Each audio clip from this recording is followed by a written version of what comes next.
Bienvenue sur Leadershift, le podcast qui fait bouger votre leadership. Bonjour, c'est la pause estivale. Pour vous accompagner pendant cette période, je vous propose les 4 épisodes dédiés à la sécurité psychologique. De retour le 11 août. À bientôt. Bienvenue sur Leadershift, le podcast qui fait bouger votre leadership. Bonjour, c'est Vincent. Bienvenue dans un nouvel épisode de Leadershift. Cette semaine, nous allons parler du silence. Petit jeu de mots dans le titre du podcast. La sagesse populaire dit que qui ne dit mot consent. Et j'espère vous montrer dans cet épisode que ce n'est pas vrai, et que c'est bien pire que ça, et qu'on essaye encore aujourd'hui de comprendre pourquoi et comment les collaborateurs et les collaboratrices choisissent de s'exprimer ou pas dans leur entreprise, dans leur organisation, dans leur équipe. Je cite les auteurs de 2 études que je vous ai mis en note. Ouvrez les guillemets. La gestion autoritaire, les pratiques et processus dysfonctionnels ont longtemps été considérés comme les causes systémiques sous-jacentes du silence au sein des organisations. Les réponses individuelles à ces causes, enracinées dans la peur et la futilité, ont été les explications qui les accompagnent. Fermez les guillemets. Donc, on voit que ce problème du silence, ça fait un certain temps que c'est un problème, et que on essaye de comprendre concrètement, scientifiquement, les raisons possibles de ce silence. Deuxième citation, ouvrez les guillemets, notre compréhension du moment et de la raison pour lesquelles les employés choisissent de s'exprimer ou de rester silencieux, ainsi que sur les implications individuelles et organisationnelles de ces choix. Fermez les guillemets. Il y a donc un enjeu, mais pourquoi ? Quels sont les bénéfices d'avoir des collaborateurs qui s'expriment ? Je crois que je vous fais une petite liste courte, mais innovation, régulation anticipée, prévention, performance, on pourrait faire une très très longue liste. Le fait que les employés, les collaboratrices s'expriment, c'est une source d'information utile à l'organisation pour traiter l'ensemble des problèmes auxquels elle fait face. Donc je ne vais pas revenir sur les bénéfices, mais du coup, pour reprendre le titre de ce podcast, le silence est un vrai problème. Le silence est un vrai problème qui n'est pas forcément facile à traiter. Alors, un des auteurs des 2 études a fait une revue de 158 papiers scientifiques sur ce qui s'appelle Employee Voice et Employee Silence. Alors, en anglais, ils ont l'avantage d'avoir des termes extrêmement simples, Employee Voice et Employee Silence. Alors, on va essayer de les définir et puis de trouver des équivalents en français. Alors, qu'est-ce que l'Employee Voice ? Eh bien, c'est une communication informelle et discrétionnaire de quoi ? D'idées, de suggestions, de préoccupations, de problèmes ou d'opinions sur des questions liées au travail dans le but d'apporter des améliorations ou des changements. On va l'appeler communication discrétionnaire des collabs, CDC ou CD, communication discrétionnaire. On se focalise en général sur la communication discrétionnaire vers le haut et en interne. On parle par exemple pas des lanceurs d'alerte ou des lanceuses d'alerte. On ne parle pas de la communication discrétionnaire vis-à-vis des collaborateurs ou des collègues. On va plutôt se focaliser sur la communication discrétionnaire vers le haut, vers la hiérarchie et en interne, parce que c'est celle qui va évidemment intéresser les entreprises, les ressources humaines, les directions, etc. Employee silence, du coup, on pourrait dire que c'est presque le contraire, on verra que c'est pas aussi simple que ça. Donc c'est une situation lorsque les employés retiennent des idées, des informations sur des problèmes ou des opinions sur des questions liées au travail. Donc ça inclut les situations où les collabs ne parlent pas des erreurs, des traitements injustes ou des comportements qui violent les normes personnelles, morales ou légales. Avec des conséquences, évidemment, alors là, qui sont... Vous voyez que le premier... Quand c'est Employee Voice, les aspects négatifs ne sont pas symétriques par rapport à l'Employee Silence, parce que si les gens sont silencieux, par exemple, s'il y a des infractions légales, ça peut avoir des répercussions très très importantes pour l'entreprise. Donc je vous propose de parler de communication discrétionnaire pour employee voice, et puis de silence, simplement, pour employee silence.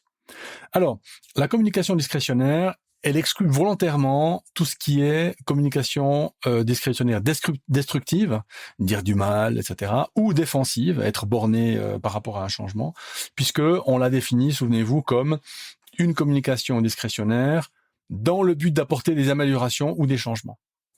Et comme elle est informelle, on exclut aussi volontairement tout ce qui est canaux officiels, par exemple, commission du personnel, syndicat, dispositif de personnes de confiance, etc.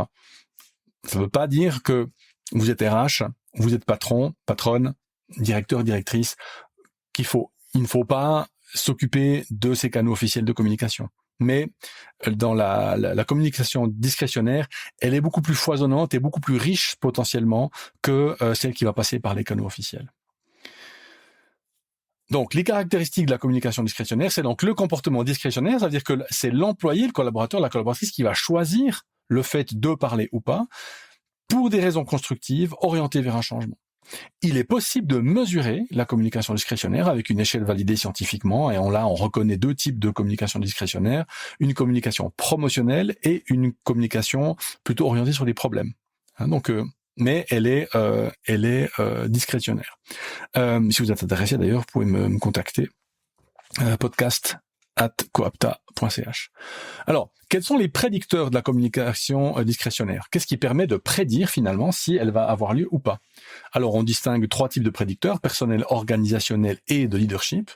Alors, au niveau personnel, ce qui est intéressant, c'est que, alors ça paraît logique, mais il faut avoir connaissance des problèmes. Donc, vous voyez que si une entreprise, par exemple, fonctionne sur des modes très secrets, elle n'aura pas, elle aura du coup un prédicteur de communication discrétionnaire qui va manquer, logiquement, puisque les collaboratrices n'auront pas connaissance des différents problèmes ou de ce qui se passe dans les équipes ou dans l'entreprise. Il faut aussi, et on y reviendra, une certaine expertise dans les domaines de communication discrétionnaire. La communication tous azimuts, les gens qui parlent pour ne rien dire, ce n'est pas une forme de communication discrétionnaire valable ou valorisée. Et donc, les gens doivent se sentir légitimes, je dirais, pour s'exprimer.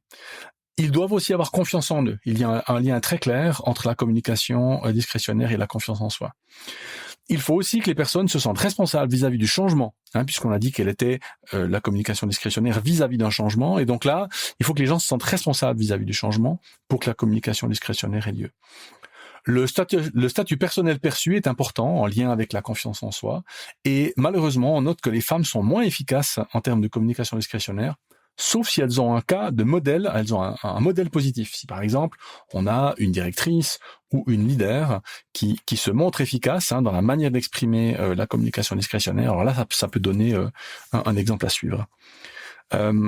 Les prédicteurs organisationnels, la confiance organisationnelle, dont on a parlé dans d'autres épisodes, je mettrai des liens dans les notes du podcast, un alignement avec les objectifs et valeurs de l'organisation, prédisent aussi une bonne communication discrétionnaire pour des raisons évidentes.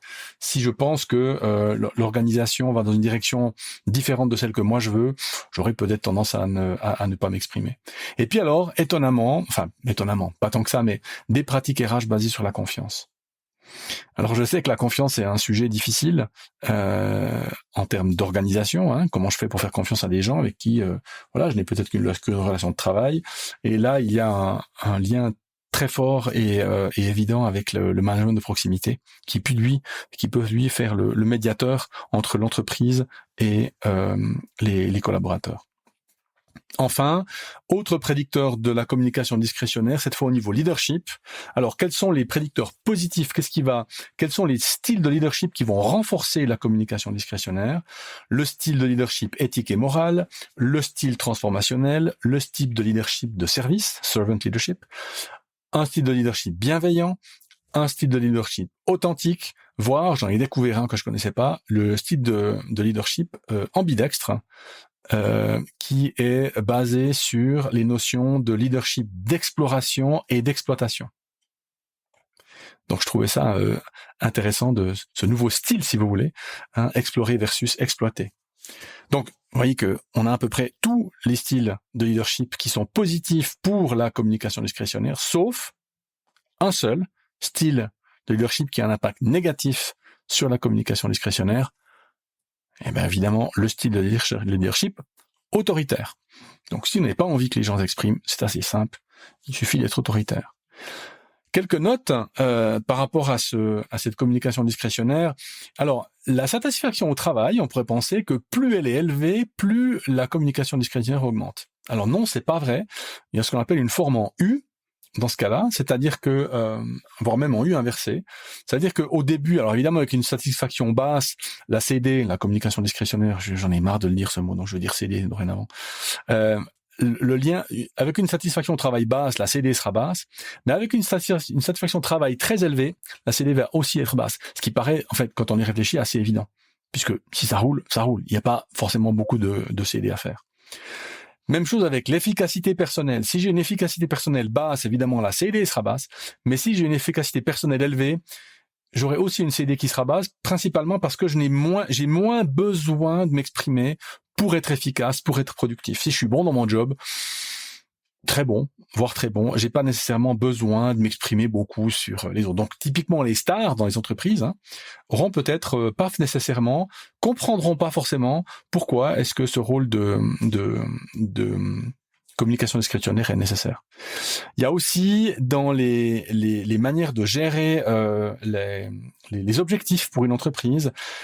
Toutes les entreprises ou les équipes qui ont des objectifs de maîtrise vont favoriser la communication discrétionnaire, puisque la maîtrise du poste, la maîtrise de l'activité va demander du feedback, alors que quand on est dans un objectif de performance, la CD là peut être mal vue puisqu'elle va se mettre en travers de job, go, go, go. L'importance de la forme sociale. Si vous adoptez des formes individuelles de communication discrétionnaire, elle sera mieux reçue que si vous le faites en public. Et l'importance pour les managers de faire un retour quand il y a une communication discrétionnaire. Quand quelqu'un vous donne un feedback, vous donne une idée, même si le retour est négatif, c'est absolument important de dire qu'il y a eu un retour. Enfin, ok, l'entreprise n'a pas décidé de faire, mais de donner le retour à la personne, puisque ça va renforcer la perception de compétence de l'entreprise et du manager. Ta suggestion n'a pas été prise en compte, mais voilà les raisons et voilà pourquoi c'est pas fait. Et donc là, la personne va comprendre que son idée a été suivie, pas jusqu'au bout, mais au moins elle a été étudiée. Quels sont les obstacles pour une communication discrétionnaire intéressante? Grand classique, trop de jeux politiques, beaucoup d'insécurité, beaucoup de conflits et de la bureaucratie, ou en tout cas une bureaucratie perçue. Donc, si vous voulez augmenter la communication discrétionnaire, c'est finalement assez simple. Moins de politique, un peu plus de sécurité, voire de sécurité psychologique, moins de conflits et moins de bureaucratie. Alors, le silence. Alors, on pourrait dire l'un est contraire de l'autre. On verra que c'est pas tout à fait le cas, mais il y a deux petites choses intéressantes à dire à propos du silence des collaborateurs. Quels sont les prédicteurs? Les émotions à basse activation. Ce qu'on appelle les émotions à basse activation, c'est tout ce qui est dépression, déception, anxiété, etc. Là, on va avoir une relation entre ces émotions à basse activation et un silence. Les gens qui sont, vous voyez, qui sont déçus, qui sont déprimés, auront tendance à ne pas s'exprimer. Ce qui est intéressant, c'est que là, les émotions à haute activation, alors la joie clairement, mais la colère aussi, peuvent empêcher le silence et peut-être même promouvoir la communication discrétionnaire. Un pouvoir personnel perçu comme étant trop bas est aussi un prédicteur de silence. Par exemple, des minorités, par exemple des gens qui parlent pas bien la langue. Par exemple, vous avez des entreprises dans lesquelles tout le leadership de proximité est composé de personnes qui sont allophones par rapport aux Français. Et donc là, vous aurez un silence des collaborateurs ou des collaboratrices parce qu'ils perçoivent que leur pouvoir personnel est trop bas. Les migrants, par exemple, pour ces raisons-là aussi, auront tendance à avoir un silence de base vis-à-vis de l'entreprise ou de l'organisation. Il y a des traits de leadership qui favorisent le silence, le narcissisme, le leadership abusif, et puis un leadership basé sur la rétention d'informations. Donc, je trouvais intéressant de vous donner ces éléments-là. Autrement, le silence peut être vraiment vécu comme un contraire de la communication discrétionnaire. Donc, si vous observez du silence chez vous, vous pouvez aussi vous focaliser sur la promotion de la communication discrétionnaire. Notez qu'il y a un lien avec le burn-out. Plus il y a de silence, plus le burn-out peut être important. Alors, je vous ai dit que le lien entre la communication discrétionnaire des collaborateurs et le silence des collaborateurs est pas forcément direct. L'un est pas forcément l'opposé de l'autre. Pourquoi ? Bien parce que la communication discrétionnaire est activée par le système d'activation comportementale. Et là, ce qui va compter, c'est l'importance de l'impact. C'est est-ce que je vais dire aura ou peut avoir un impact. Alors que le silence des collaborateurs et des collaboratrices est activé par le système d'inhibition comportementale. Et là, c'est l'importance de la sécurité psychologique. Donc, s'il n'y a pas de sécurité psychologique, c'est clair qu'il y aura du silence. Mais s'il y a la sécurité psychologique, il n'y aura pas forcément de la voix. Il n'y aura pas forcément de la communication discrétionnaire. Donc vous avez besoin et de sécurité psychologique pour permettre aux gens de dire les choses, mais ensuite, il faut que les gens pensent l'aspect motivationnel, que ce qu'ils vont dire a un impact sur la marge d'entreprise, sur la marge de l'équipe, etc. Donc les deux, vous voyez, vont l'un derrière l'autre. On pourrait presque dire que le manque de silence ou l'absence de silence est un prérequis pour une bonne communication discrétionnaire. Comment est-ce qu'on peut conclure ? Eh bien, que le leadership est important, si il fallait encore le dire, que la manière d'accueillir ce que disent les gens est important. J'ouvre les guillemets pour notre scientifique. L'étiquette de leadership qui s'applique le mieux importe probablement moins que le fait que l'employé ait le sentiment que son supérieur hiérarchique le soutient, lui donne un exemple positif et crée un contexte sûr pour qu'il s'exprime. Fermez les guillemets. Donc, il est possible de former les managers à l'écoute active et à d'autres comportements qui indiquent qu'ils sont ouverts aux commentaires et qu'on peut exprimer ce qu'on a à dire en toute sécurité psychologique. Donc, faire briser le silence, c'est tout à fait possible, avec la sécurité psychologique, avec un certain nombre de choses, qu'on peut travailler en formation, on peut aussi travailler avec des interventions en développement organisationnel, c'est vraiment possible et ce n'est pas très difficile. Alors par contre, évidemment, après, pour obtenir la communication discrétionnaire, alors là, il faut bosser un peu plus, puisque il faut que les gens sentent que, comme on a dit, que ce qu'ils vont dire peut avoir un impact, et que là, ça doit être écouté. Et là, il y a une grosse responsabilité de la direction en particulier, de faire un retour régulier sur les idées qui auront été émises. Donc, piste pour améliorer la communication discrétionnaire quand on est un leader ou une leader, utilisation d'un langage inclusif, c'est intéressant, là le lien a été montré, les gens qui parlent en langage inclusif favorisent une communication discrétionnaire, le comportement d'aide ou de soutien, on pense là au leadership bienveillant, et puis une attitude de coaching, évidemment, permet aussi aux gens de s'exprimer de manière plus libre. Je rends la parole à la personne qui a fait l'étude, 158 articles pour cette revue, pour ce podcast. Ouvrez les guillemets, les organisations qui suivent les meilleures pratiques pour créer une main-d'œuvre très engagée, telles que l'octroi d'autonomie, la création de mécanismes de participation significative et la garantie d'un travail utile, devraient disposer d'environnements qui favorisent davantage l'expression et moins le silence. C'est la fin de cet épisode. Je vous dis à la semaine prochaine. Ciao.